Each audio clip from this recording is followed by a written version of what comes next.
I teach, I try to say focus on who, what, when, where, why, and how, and then take pictures of everything that's relevant and get everything. Make sure you do it right. Make sure it is legal, and after that, you can get into court. You know what I'm saying? And if you do your report right, if you take pictures right, and then you go to court and say it right, you should be good. You know what I'm saying? And then all you gotta do is paint the picture. Right, and that's the thing. What you need to do is, what I did was I used to go to like preliminary hearings Yeah. and write down all the questions that the defense attorney asked Right. and make sure I had those questions answered in my reports. Right. When I do a court sub, even now when I do my case summaries, I have those questions answered. Right. You know what I'm saying? So when I teach attorneys, investigators, and victim advocates, this is my analogy of how the process goes. As an investigator, I'm your assistant. The attorney, the ADA, is the painter. Right. My job is to be able to see your vision. Get that canvas. Make sure I got the right canvas, the right paint, the right brushes, so you can paint your masterpiece, which is a conviction. And stop right there. So my thing is for y'all don't understand. My man Dre is putting down some knowledge and everything, and I always say conviction. Do I worry about how much time they get? No. Do I take this personal? No. If a conviction is conviction, if they plead deal, conviction. I don't care. As long as we can go like this, check, next file, and keep it moving. You know what I mean? Let's go. All right, next question. Favorite food to cook or eat? Ooh. Because I know we go back and forth. I be seeing you blowing up. You know what I mean? So, being a New Yorker, I am a fiend for Italian food.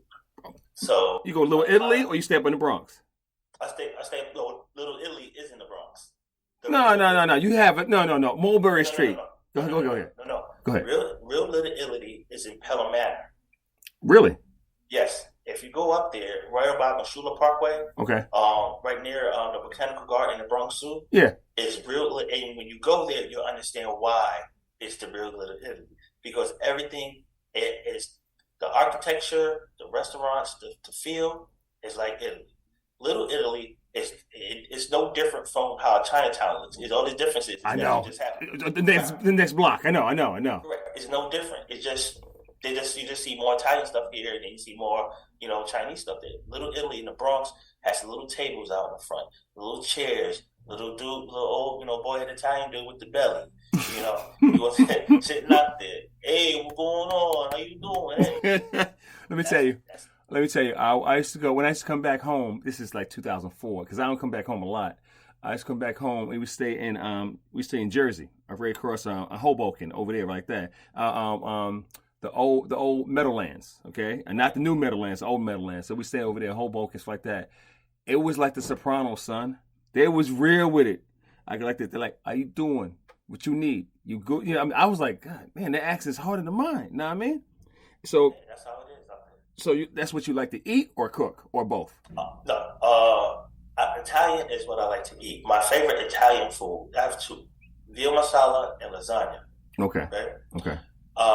My favorite food to cook varies because I'm on the grill and all that. But I say it's probably garlic mashed potatoes, beef short ribs, smoked short ribs, and some type of vegetable. Okay. But my guilty pleasure is tiramisu. I would never want to learn how to make that. I probably eat that 3 times a year because it's a guilty pleasure. Okay. And it's one of the things that it will take me about 20, 30 minutes to eat because I'm trying to savor it because I probably won't have it again for another 3-4 months. Okay. So the foods that I like the most, I don't cook because if I cook it, I'll be making it every day. I don't want to get tired of it. Okay. Since the name of the broadcast and the podcast is "Don't Fuck Up the Crime Scene," have you ever fucked up a crime scene or messed up a case? Not on purpose, but just doing your job. No. Really? Yeah. That's awesome. Do you have a step process you go to make sure you don't? Don't get me wrong. I use checklists. And always have I used to have my sergeant, my maids, check my stuff. But or I have my detective, with me, something like that. But that's good. So how do you avoid fucking up? Well, first of all, number one, I don't touch anything that I'm not documenting or taking a picture of before I move. Gotcha. Right. Now, I've been lead detective in a lot of cases to where evidence were fucked up because folks start moving shit and can't tell you where they got it from. There is a term that, and it's funny and folks might, excuse me, get offended. But when you screw up a crime scene, we call it you finger fuck my crime scene. Right. Which means that you touched stuff that you weren't supposed to touch. Mm-hmm. And a lot of times when you don't know what you're doing, you just, oh, this is not, and you picking it up. Like, whoa, right, that's a no-no. So, I've done crime scene training, and I was taught by some of the best in the department to, before you do anything, before you even walk onto a scene, don't touch anything. You see a firearm, if you walk into a house of a homicide and the body's dead and they're not moving and there's a gun nearby, don't touch the gun. Don't touch it before you take a photo of where it's laying in conjunction with the body, and you go from there. Because at the end of the day, you got to do eliminations of everything. Because just by you being on scene, you're disrupting the crime scene. So, my thing is like first officers like that, it's called cognitive bias. You try to follow where the evidence goes and you go there. So my thing is establish the perimeter like this at first officer, backup officer comes out there, makes contact, whatever like that. You have a sign and log, who's coming in, who's coming off the property. And after that, you go through it. You go like this, okay, first series, you can't move anything. Go through all your progressions, talk, blah, blah, blah, blah. You have a video, narrate it, walk through, stuff like that. After your first series, then we talk about what? You can put labels down, you can put scales down, you can move stuff. You know what I'm saying? Like after you do your first series. And you got to do your scene, don't forget your scene sketch. Oh, okay. So if you go, I'm sorry, I'm skipping. So when I do a walkthrough, I do my sketch in my brain, and I do a sketch, and I label what rooms, A, B, whatever like that, or whatever it's like that, and I go through it. So if I get anything out of it, animals related like that, it's always A, this, A, 1, 2, 3, whatever like that. So I do a walkthrough, make sure everything. So I like to do a walkthrough, so I'm not gonna hopefully disturb any evidence. You know what I'm saying? And like when we have a hoarding house or it's where, all stuff like this, or we had a case, this is way back, 2009, 2008, where we had a rescue person with animals like that, didn't show up for work. They did a welfare check, and the officer on scene had called backup because it looked like cast-off spray from blood splatter on windows. And it was off it was off Midway in Covington.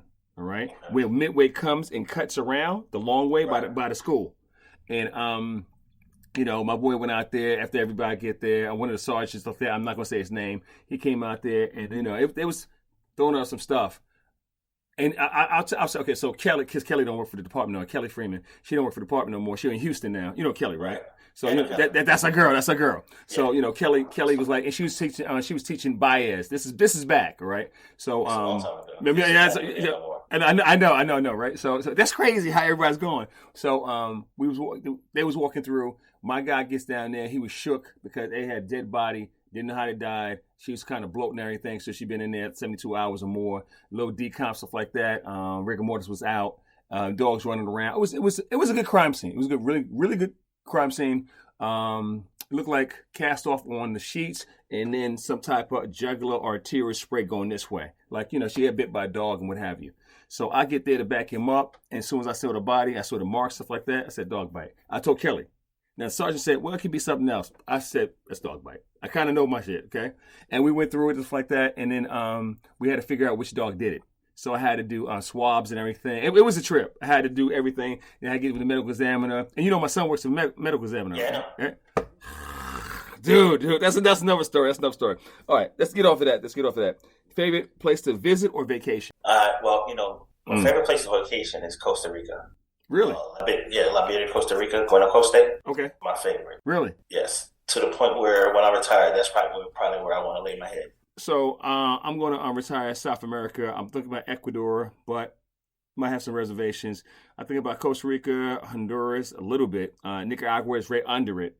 And I was like, okay, because, I can go to either or, fly into one, fly out the other. Because, they're next door. How's your Spanish? Oh, that means a little bit. He's good. He's I'm doing I'm getting off my hood Spanish. And, because you know how we go. You like to say, mira, hey, what you know what I'm saying? So, I'm trying my best to like, okay, ¿cómo está? ¿Mi bien? So, I'm doing my best. So, next one, are you a great teammate? Why? The reason why I'm a good teammate is because there's no ego here. I'm here to support. I love it. I love it. Like if this is you, I got your back. So I'm dependable. I might make it to your scene before you, but by the time you get there, I've already done some preliminary stuff to show you what was done and what's going on. My job as a teammate is to make your job easier. Yeah. I don't expect you to know everything, Right. but if I always, I taught myself to be resourceful and a resource. So if you need something, I'll always make myself available to my team. So, we all succeed. That's not an ego thing. We're a team. So it doesn't matter if one individual person succeeds.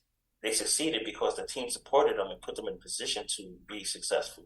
That's how I just look at it. I always say, if say you're a team leader, you're a boss. If I shine, you shine. But if we don't shine, you don't shine. My thing is go there with a plan, execute the plan, and take your ego out of it. Check it out when you clock in. Don't bring nothing to work, and don't bring work home. All right, which is difficult. Okay, because sometimes your significant other. Don't get me wrong, and I said this before. Your significant other doesn't mind hearing the story once or twice, but they get tired of that shit. Okay, they're like, yeah, because you like, and sometimes you need to vent. You really do, but then you need other avenues to get your stress out. Like you do martial arts. Some people go to the range. You know what I'm saying, like that. You need to and one thing I learned: don't take work home. And because this was the problem I had in my first 17 years. I would find a case, get a case, and I would be obsessed with the case to the point where I would think about it and sleep about it and wake up with the answer. That means I didn't sleep. Same thing. I used to see my scenes in my sleep. Ain't that trip? Ain't that a trip? Mm-hmm. And then you like this. You like this. Got it. But don't get me wrong, which is great. But your body needs rest. I had to learn that work-life balance, and now that I've pretty much mastered it and understand, where I was always just, oh, you need me to come in now and do this? Yo, you got me. Now it's like, nah, family first, making sure I get a lot of FaceTime, I even FaceTime, presence with my youngest daughter. Right. My oldest daughter's already in college. She's about to be done. Right. But, I have a 10-year-old who needs her dad, especially the way today, things are in the world today. So I don't put anything before my child, whereas that was common practice because I figured, well, this pays the bills. If they see that, I'm resilient and I'm available, they'll hold me in high regard, not understanding that that's just a open door to being pimped. But you don't know that. You don't know that in the beginning. Because my thing is like this, being a go-getter or that guy who gets everything done, and I tell people like this, I tell people in the family thing, learn how to say no. Learn how to say no. And be respectful how you say it, but learn how to say no. It helps you, and it helps in a long way. Like I wasn't probably the best pops 1 through 17, but after my divorce, I was looking great. And like now, I am like the best pops, the best grandpops and everything. I'm like fucking awesome now, right? Because I kind of got it. Last question: are you a dog or cat person? Dog. Why? The loyalty of a dog. Like when I don't consider dogs to be pets. Okay. They have personality. Okay. And they talk to you, so to speak. I know. I got you. I got you all day. They just know what it is, and their loyalty is second to none. Dog, like as a man, period. You're only gonna get unconditional love from your mom and your dog. Oh, hey, bro, I've been there. So my thing is like this, and as I get older, you try to get wiser. You try. You learn from mistakes. You try your best not to repeat the mistakes. Any good sayings you want to pass on to the viewers? And again, this is the homie home. All right, he's an awesome investigator. He's with DA's office down in Georgia, domestic violence, sexual assault team. And he's like, from the Bronx. I give him that, Fat Joe, lean back. He's on the Bronx. I'm from Brooklyn. He's still family. And it's my bad, Dre Williams. And again, episode number 55. Anything you want to share with my dude and dudettes and all my listeners? Anything you need, any encouragement or what you need to say? Go.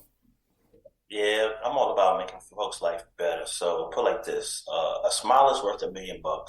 Don't be cheap, because you never know who may need a loan. The thing is, you have to understand when somebody's feeling bad and you walking around with a screw face. You know what I'm saying? You don't know by your demeanor, your figure might, affect somebody else. But when you understand your purpose and understand